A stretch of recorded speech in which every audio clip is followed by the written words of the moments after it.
윤동주 선생의 그 시 가운데 십자가라는 시가 있습니다. 한번 영상 띄워드릴 테니까, 글자 띄워드릴 테니까 한번 따라 눈으로 읽어보시면 되겠어요. 제가 한번 읽겠습니다. 쫓아오던 햇빛인데 지금 교회당 꼭대기 십자가에 걸렸습니다. 첨탑이 저렇게도 높은데 어떻게 올라갈 수 있을까요? 종소리도 들려오지 않는데 휘파람이나 불며 서성거리다가 괴로웠던 사나이 행복한 예수 그리스도에게처럼 십자가가 허락된다면 모가지를 들이우고 꽃처럼 피어나는 피를 어두워가는 하늘 밑에 조용히 흘리겠습니다 하는 시입니다. 오늘 시 가운데 역설적인 대목이 있습니다. 괴로웠던 사나이 행복한 예수 그리스도에게처럼. 자, 괴로웠던 사나이가 행복한 예수 그리스도라는 거죠.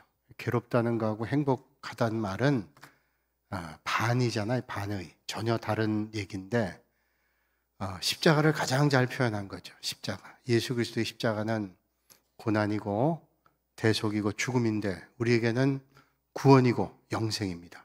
그래서 십자가는 고통이지만 그 고통이 없이는 우리에게 영광이 없는, 은혜가 없는. 그래서 윤동주 선생은 괴로웠던 사나이, 인간 예수는 괴로웠죠. 그러나 예수 그리스도, 그는 행복한 분이다 노래했습니다. 이렇게 생각해 봐요. 오늘 말씀 준비하면서 제가 예전에 대학교에 다닐 때, 대학교 입학하면서부터 그때는 이제 선생님, 교회 학교 선생님이 되려면 교회에서 1년 동안 공부를 해야 됐습니다. 그래서 교사 양성부라고 하는 데서 매주일 주일날 3시간씩 교육을 해야 됐어요. 큰 교회니까 선생님 될 분들이 너무 많았습니다. 그래서 교사 양성부에서 1년 동안 공부를 하고 난 다음에 바로 교사가 되는 게 아니라 보조교사를 한 1년 내지 2년 그렇게 하고 또 기회가 돼야 교사가 되는 거예요. 그렇게 선생님들 하려고 하는 분들이 많았어요. 옛날에 한참 부흥할 때 우리 교회도 앞으로는 제가 교사 양성부도 하고 이렇게 교사도 해야 되겠다. 교사가 얼마나 귀한 일이에요. 세상에서 학생들 가르치는 것도 귀한 일이지만 하나님의 말씀을 가르친다는 게 얼마나 귀한 일이에요. 훈련하고 한다는 게 너무 중요하죠. 교사 양성부를 하고 그 다음에 대학 다니면서 교사를 했어요. 저는 이제 신학대학을 다닌다고 해서 보조교사를 하지 않고 바로 1년 끝난 다음에는 중등부 교사로 특채해 줬어요. 그래서 중등부 교사가 됐습니다. 중등부는 4층에서 예배를 드리고 고등부는 5층에서 예배를 드리고 그 다음에 아래층에서 이제 또 다른 성경 공부들 했는데 교육관에서. 그런데 이제 예배가 끝난 다음에 이 시차를 두고 끝나야 됩니다. 고등부가 한 15분 더 있다 끝나고 중등부는 한 15분 전에 끝나고 그 다음 성경 공부도 딱 아주 오밀조밀한 시간 타이밍을 다 맞춰야 되는데 한 부서가 조금 시간을 늦게 끝났어요. 그래서 그 교육관 건물에서 병목이 일어났습니다. 한쪽에서는 올라가는 계단이고 한쪽엔 내려가는 계단인데 병목 현상이 일어나가지고 5층에 있는 고등부 학생들이 우리 중등부 예배 시간과 중복이 됐어요. 그래가지고 내려오는데 얼마나 많은 아이들이 밀려오는지 병목이 일어나서 꾸물꾸물 그냥 갈 수가 없는 상황입니다. 뒤에 있던 목사님께서 어떤 목사님이 앞에다 대고 그러는 거예요. 여러분 천천히 빨리 가세요. 천천히 빨리 가세요. 그 듣고 보니까 웃기잖아요. 그래서 그 말을 생각하고는 사람들이 그 병목 현상 되는데 답답하고 힘들지만 왁 하고 웃었어요. 천천히 빨리 가세요. 천천히 빨리 가세요가 무슨 말이에요? 왜 무슨 말이죠? 천천히 가는 거하고 빨리 가는 거는 정반대 말이에요. 빨리 가라 그러든지 천천히 가라 그러든지 천천히 가세요. 위험하니까 이러면 되는데 천천히 빨리 가세요. 네, 우리 심정으로 공감하는 말이죠. 천천히 빨리 가세요. 정반대 말이에요. 생각해보면 천천히 빨리는 어떻게 가야 될까요? 천천히 빨리. 천천히 빨리 갈 수 있는 방법이 없죠. 자, 오늘 예수 그리스도는 인간으로는 괴로운 사나이인데 우리의 구원자로서 예수 그리스도로서는 행복한 분이셨어요. 왜냐하면 하나님의 뜻을 완전히 이루시고 우리를 대속의 은혜 가운데 이끌어 주셨기 때문에.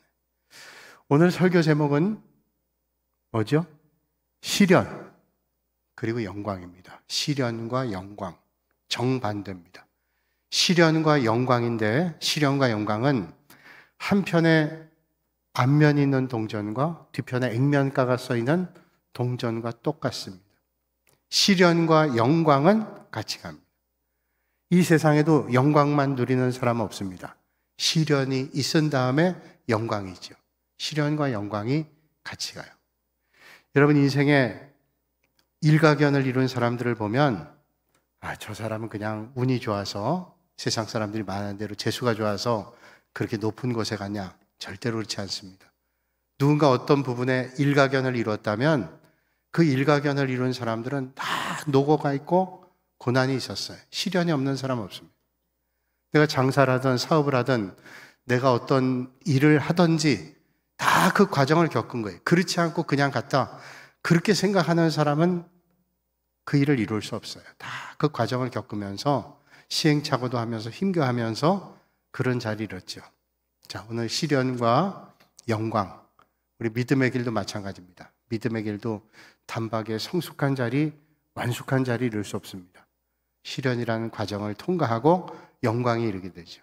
그런데 문제는 우리는 아무도 시련을 겪고 싶지 않다는 거예요. 어려운 일을 겪고 싶지 않아요. 저도 마찬가지입니다. 영광의 자리는 좋은데 시련은 겪고 싶지 않아요. 그래서 어떤 때는 하나님께서 시련의 십자가를 줄 때가 있어요. 어쩔 수 없이 받아요. 그런데 그게 뒤돌아보면 참 감사하죠. 저도 기도할 때 우리 아이들이 시련은 받지 않고 영광만 받았으면, 그런 기도할 때 하나님 가능하면 시련이 있다면 잘 이겨낼 수 있는 힘도 달라. 우리 성도님들의 기도 제목을 받을 때 그 시련의 현상 가운데 있을 때 기도해요. 하나님, 이 시련을 잘 이겨낼 수 있는 힘을 그 집사님에게, 권사님에게 주시고, 이 시련을 잘 이겨내서 그 시련이 영광을 잘 이루어 나갈 수 있는 도구가 되게 해달라. 그 시련을 통해서 우리의 영광의 자리에 더 겸손해지고 또 그 영광의 자리를 잘 이루어 나갈 수 있는 그런 그릇이 되는 게 틀림이 없어요. 그래서 하나님은 우리 사랑하시기 때문에 영광만 주지 않고 시련의 자리를 줘요. 그때 힘들고 어렵지만 그러나 그걸 이겨내는 거죠. 그래서 우리가 시련을 만날 때 하나님, 시련 비켜가세요. 그것도 기도의 방법이지만 하나님, 이 시련을 잘 이겨나갈 수 있는 힘을 주세요. 그럼 우리가 믿음의 근력이 생기고 그런 힘이 생겨서 다음부터는 그런 어려움이 와도 이겨낼 수 있는 힘이 생기는 거예요. 자, 오늘 말씀을 전해주고 있는 바울은 우리에게 시련과 영광에 대해서 말씀해주고 있습니다. 오늘 이 말씀이 시련에 대해서, 그 시련을 통과한 영광을 말씀해주고 있어요. 여러분, 믿음의 사람 가운데 바울처럼 고난을 겪고 하나님의 일 감당한 사람이 어디 있겠어요? 또 성경에 보면 많은 위대한 믿음의 사람들, 시련과 어려움이 없이 영광의 자리, 은혜 자리 이르지 않은 사람이 어디 있겠어요? 요셉도 그가 애굽 총리가 되고 이스라엘 백성을 구원했던 그 위대한 자리에 있게 된 것은 그가 그 연단의 과정을 하나님 주신 은혜로 잘 이겨냈잖아요. 그러니까 오늘 우리도 그런 일 겪고 싶지 않지만, 좀 안 겪었으면 좋겠지만, 하나님 겪어야 될 일이라면 하나님 잘 이겨낼 수 있는 지혜와 믿음과 은혜를 주세요. 그러면 그 주님의 주시는 힘으로 우리는 이겨낼 수 있어요. 그래서 오늘 말씀에 우리는 질그릇과 같지만 질그릇 안에 뭐를 담았어요? 보화를 가지고 있어요. 보배를 가지고 있다. 여러분, 질그릇은 뭐예요? 깨집니다. 근데 우리 안에 있는 보화가 있어요. 질그릇, 우리에겐 보배가 있다고 말씀하잖아요. 바울은 복음 전하는 사역 가운데 많은 어려움 겪었습니다. 강도의 위협도 만나고 강의 위협도 만나고 여러 고통, 죽을 뻔한 고비가 여러 번 있었고 죽음 임박까지도 매를 만난 그런 고통을 겪기도 했습니다. 그런데 웬만한 사람 같으면 포기하고 싶을 거예요. 그런데 바울은 낙심하지 않았다고 말씀하죠.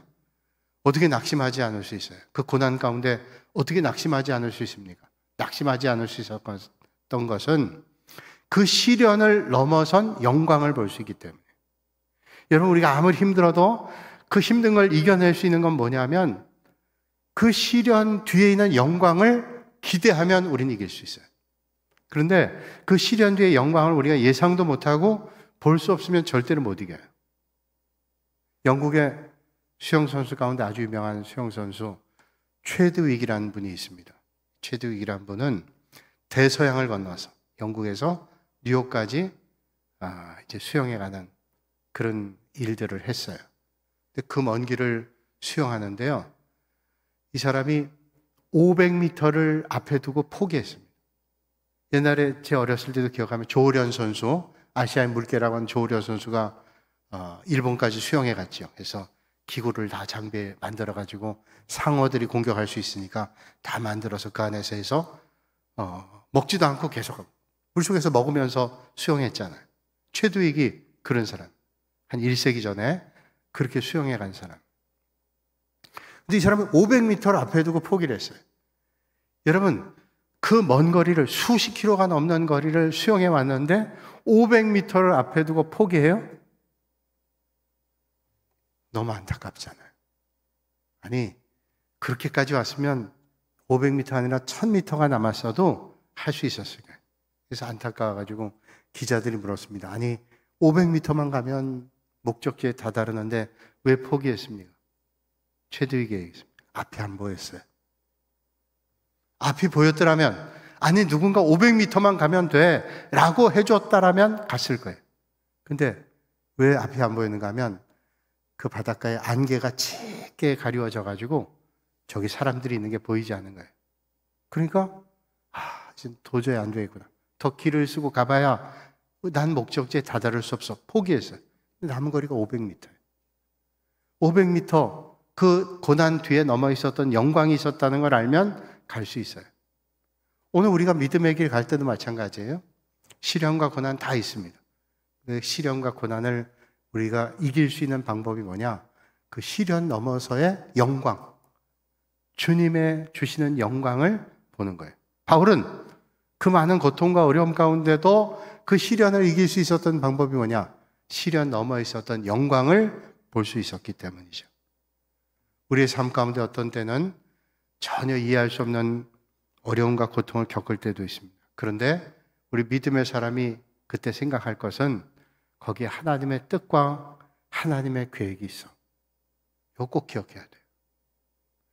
저 얼마 전에 그 사람 이름이 갑자기 생각 안 나요. 가수인데 옛날 가수예요. 아주 옛날 가수는 아니고 제 또래 정도 가수인데 아들이 장애를 가지고 태어났어요.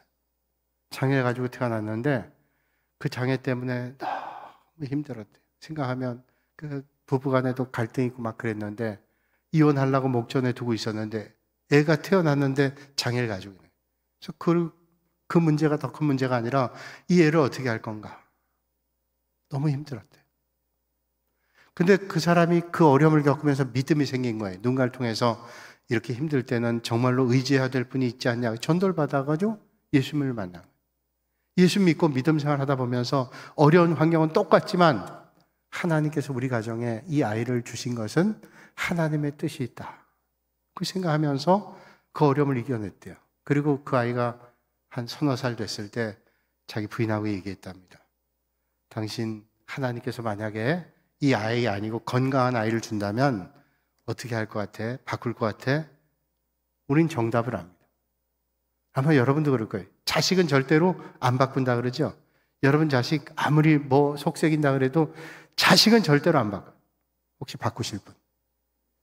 바꿔드리게. 안 바꿔요. 서너 살 때 그 아이를 만약에 하나님께서 바꿔주신다면 바꾸겠냐 그랬더니 그 부인이 그러더래요. 아니, 절대로 안 바꿔. 왜? 이 애 때문에 우리가 누리는 행복과 감사와 기쁨은 상상할 수 없어. 저는 그 말에 공감해요. 처음엔 얼마나 힘들고 어렵겠어요. 그런데 우리가 주시는 하나님의 은혜가 훨씬 더 큰 거예요. 훨씬 더 커요. 여러분, 뉴질랜드라는 나라가 있어요. 뉴질랜드. 남반구에 있는 뉴질랜드는 아주 환경이 좋은 나라죠. 자연이 아주 좋습니다. 뉴질랜드는 존경받는 직업군 가운데 하나가 농부랍니다. 농부는 아주 존경받는다. 왜냐하면 농사 짓는 사람들이 넓은 땅 농사 져서 부유하기도 하지만 우리에게 먹을 거를 주는 분들, 섬기는 분들이기 때문에 그렇게 생각하는데 참 귀한 마음들이죠. 이 뉴질랜드 자연이 좋은데 어떤 섬에는 새는 새인데요, 날질 못하는 새들이 있어요. 뭐 우리 주변에도 날지 못하는 새들이 있죠. 근데 날지 못하는 새가 5종류가 있답니다. 그래서 이 새들은 도대체 날개도 달렸고 그런데 왜 날질 못할까?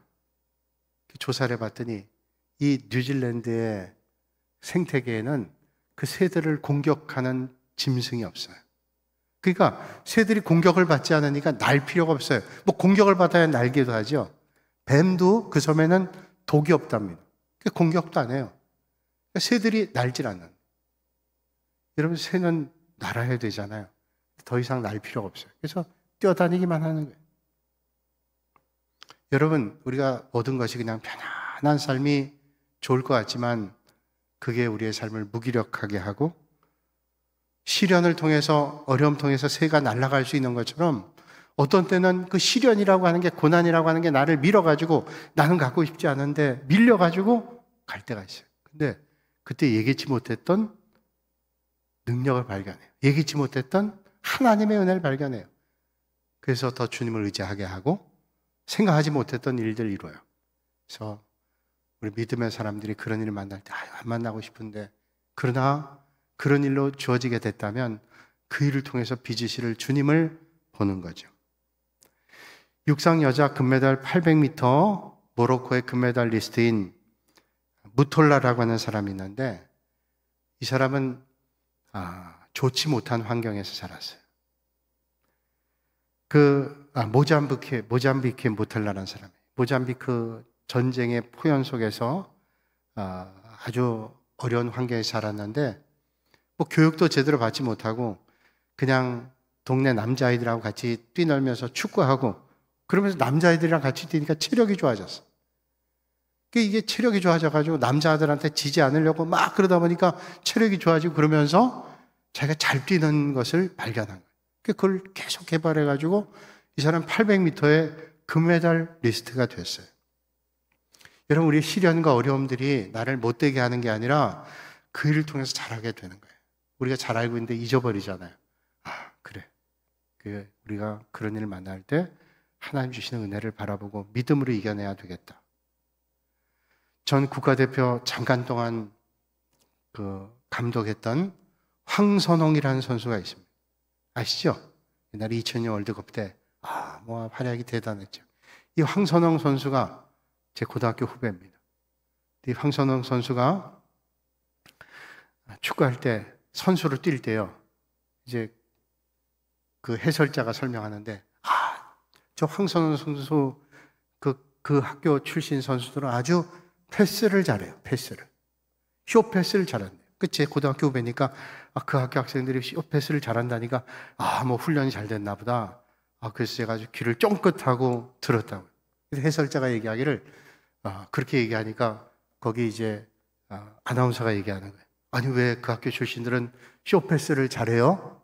뭐 감독님이 그걸 잘 가르쳤나 보죠? 그랬더니 이 해설자가 뭐라고 얘기하냐면, 아니요, 그 학교 운동장이 작아요. 전혀 예기치 못한 대답을 했어요. 운동장이 작대요. 저는 그걸 다 아니까. 운동장이 작은 건 문제가 아니라 산꼭대기에 있어가지고 볼 한번 잘못 차면, 그게 그물도 쳐 있지만 뻥 차면 공 주수로 20분 내려가요. 그러니까 그거 안 하려고 긴 패스는 잘하네요. 쇼 패스만 하지. 내가 그 방송을 듣고 웃었는데, 그래, 운동장이 작은 건 쇼 패스를 잘할 수 있구나.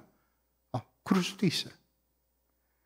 여러분, 바울은 복음 전하면서 시련 겪었지만 그 시련을, 그 고난을 영광의 과정, 그 시련과 고난은 그걸로 끝이 아니라 영광을 향해 가는 과정이다, 이걸 잊지 않았어요. 그러니까 시련 너머에 있는 영광을 바라보고 믿음의 길을 당당하게 가는 거예요. 우리도 때때로 이유를 알 수 없는 아픔을 만나기도 하고 어떤 때는 손해를 보기도 해요. 고난 만나기도 합니다. 하나님의 사람은 시련 가운데도 영광을 볼 수 있어야 돼요. 시련 뒤에 하나님의 영광. 어떤 때는요, 구조적으로 시련 만날 때도 있고, 내가 잘못한 게 아닌데 누군가 때문에 내가 그 어려움을 당할 때도 있고, 어떤 때는 내가 잘못해서 그런 일을 만날 때도 있어요.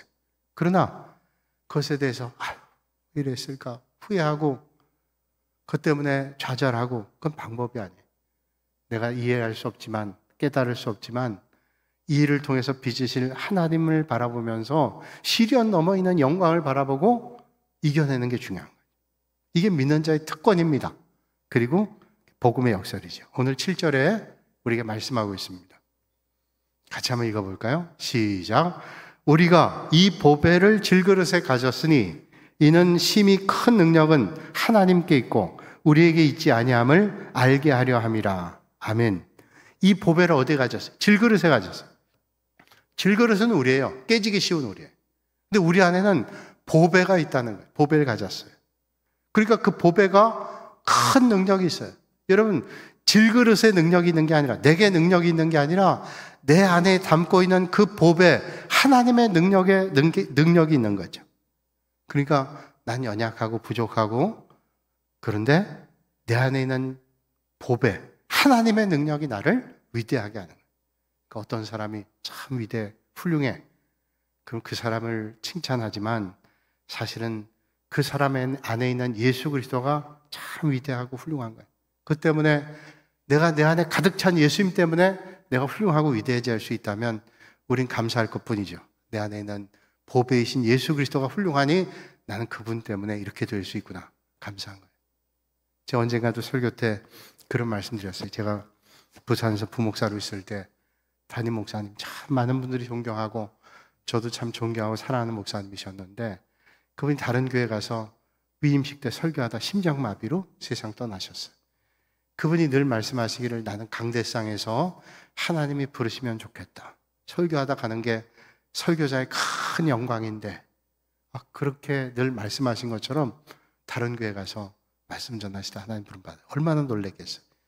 마지막 하나님 앞에 부름받는 장면까지도 다 다른 교회 위임식 때 영상을 찍었기 때문에 우리가 추도 때 다 봤어요. 그 목사님 이제 장례식을 하는데 얼마나 많은 사람들이 와서 조문하고 정말로 진심으로 애석해하고 안타까워하고 그리워하고 그런 장례식장이었는데 마지막 발인하고 모든 장례를 종결할 때 그 사모님께서 이런 말씀했어요. 여러분 참 감사합니다. 우리 남편 신 목사를 여러분들이 이렇게 사랑해 주시고 위로해 주셔서 우리가 참 큰 위로가 됐습니다. 또 칭찬해 주시니까 참 감사합니다. 근데 여러분 이제 제 남편 신 목사를 더 이상은 칭찬하지 마세요. 그 사람이 저렇게 훌륭한 일을 하고 많은 사람들이 존경받고 사랑받을 수 있었던 것은 그 안에 계신 예수 그리스도가 훌륭했기 때문에. 저는 그 말씀에 참 감동받았어요. 여러분 누군가 나를 칭찬해주고 높여주면 슬그머니 좋잖아요. 그런데 내가 나를 자랑할 게 없구나. 내 안에 계신 예수 그리스도가 훌륭하시기 때문에 그분의 발자취를 따라가고 그분이 내 안에 있기 때문에 나는 질그릇이지만 내 안에 보배로 담겨 있기 때문에 그분 때문에 내가 쓰임받는다면 영광은 하나님께죠. 나는 그저 주님 앞에 이렇게 쓰임받는 것이 너무 감사하다. 그러니까 그 과정 아무것도 아니에요. 그 영광을 향해서 우리는 가는 것뿐이죠. 때때로 생각해요. 참 훌륭하시다. 목사님도 훌륭하셨지만 참 훌륭하시다. 자기 남편 그래도 귀하게 하고 하면 칭찬하면 고맙잖아요. 그런데 그 말이 맞잖아요. 그 안에 계신 예수 그리스도를 자랑하시고 예수님께 영광 올려드려요. 자, 우리 안에는 다 예수 그리스도를 믿음으로 보배를 우리 연약한 질그릇 안에 갖고 있습니다. 우리는 깨지기 쉬워요. 질그릇처럼. 그러나 우리 육체는 그렇지만 우리 안에 있는 복음, 예수 그리스도는 위대한 분입니다. 그래서 우리가 예수 그리스도라는 보배를 담고 있으면 우리가 어떤 연약함, 힘겨운 자리에 있다 할지라도 내 힘으로는 부족하지만 그 위대한 능력이 되시는 예수 그리스도로 말미암아 우리는 이길 수 있어요. 그러니까 여러분, 아니야 힘들어, 어려워. 그건 나만 보면 그래요. 내 힘으로 하는 게 아니라 내 안에 계신 예수 그리스도 보배를 우리가 담고 있기 때문에 그분의 능력으로 우리는 감당할 수 있습니다. 시련은 우리를 깨뜨리지만 그 틈으로 그 깨진 것을 통해서 내 안에 보배가 있기 때문에 그 보배가 빛을 발휘하는. 우린 시련과 고난 많으면 우리가 깨질 때가 있어요. 그런데 그 깨지면 그 틈으로 내 안에 있는 보배가 흘러나와요. 그 은혜로 우린 사는 거예요. 일본의 도자기 기법 가운데 킨츠기라고 하는 기법이 있습니다. 이 킨츠기라고 하는 기법은 뭐냐면 도자기가 약하잖아요. 깨진단 말이에요. 근데 그 킨지기 기법은 깨진 도자기를 버리는 게 아니에요.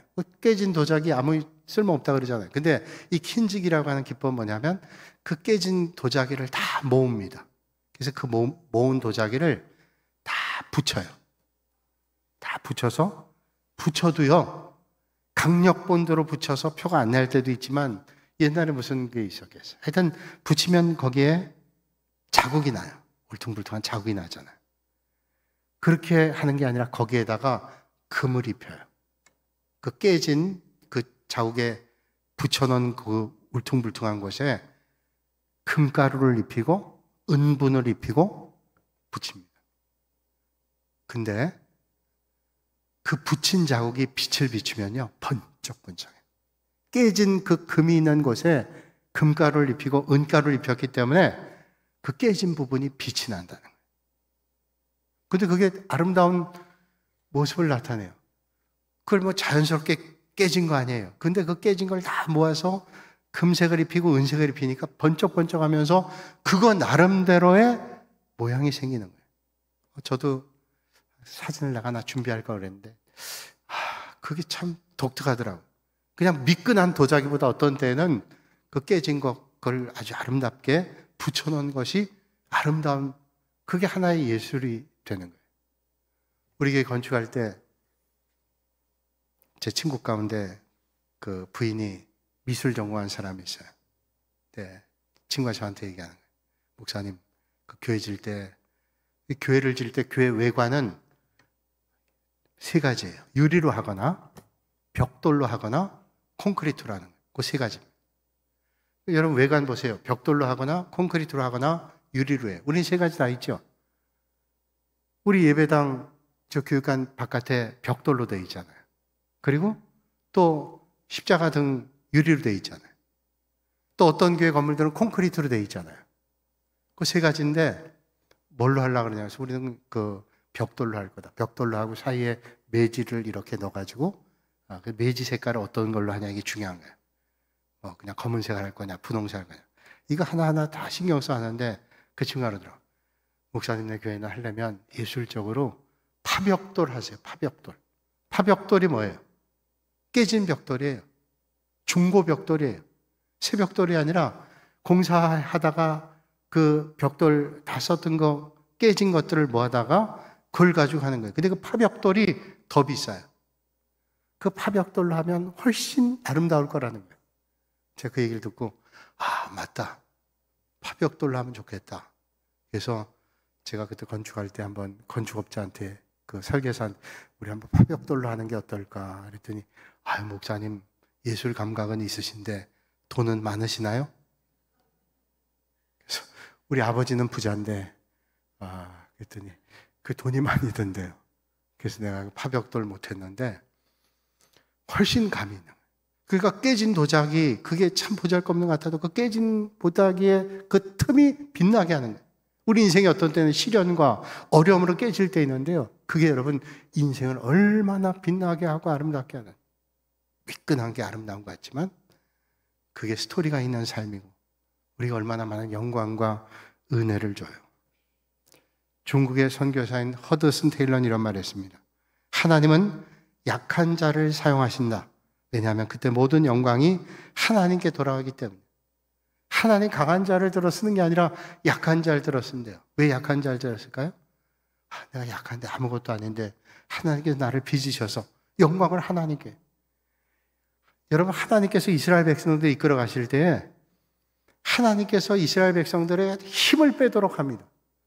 가나안 땅 들어갈 때 여리고성 돌 때에도 무슨 무기를 가지고 돌아요? 아니 그냥 도는 거예요. 매일 한 바퀴씩 마지막 날 7바퀴 총 13바퀴 도는 거예요. 무기로 하는 거 아니에요. 하나님의 말씀 힘 빼는 거예요. 미디안과의 전쟁할 때 기드온 300용사 처음에 미디안과 전쟁할 때 미디안 용사는 13만 5천이 저쪽에서 13만 5천 명이 오는데 기드온 용사는 얼마 안 돼요. 그래서 처음에 추렸어요. 2만 몇 명밖에 안 되는데 14만 5천에 2만 몇 명 얼마 안 되잖아요. 그래서 추렸는데 10,000명 추렸어요. 하나님께서 추리라 그러니까 10,000명 추렸는데 하나님께서 10,000명도 많대요. 추리고 추리다 보니까 몇 명 남았냐? 300명 남았어요. 여러분, 우리도 한 2만 명 될 때는요, 저 13만 5천, 우리도 이렇게 보면 우리도 좀 있어요.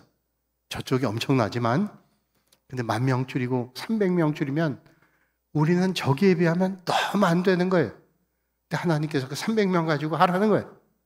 왜 300명 가지고 하라 그랬을까요? 하나님 계산하지 못할까요? 만약에 한 2만 명, 10,000명쯤 가지고 싸웠더라면 우리가 일당백이야. 이거 우리 힘으로 싸웠어. 생각할 거예요. 착각할 거예요. 하나님은 하나님의 일을 감당할 때 우리 힘을 빼기를 원하세요. 우리 안에 있는 보배이신 예수 그리스도를 붙잡고 싸우기를 원하시는 거예요. 그럼 우리는 그 싸움에 승리할 때 어떻게 해요? 아, 이거 내가 한 게 아니구나. 이거 하나님이 하신 거구나. 라고 고백하는 거죠. 그래서 우리가 하나님 앞에 쓰임받을 때는 늘 내 힘을 빼고 주님 앞에 쓰임받는 거예요. 제가 새벽에 가끔 말씀드렸는데 제가 옛날에 어릴 때 할아버지한테 붓글씨를 배웠어요.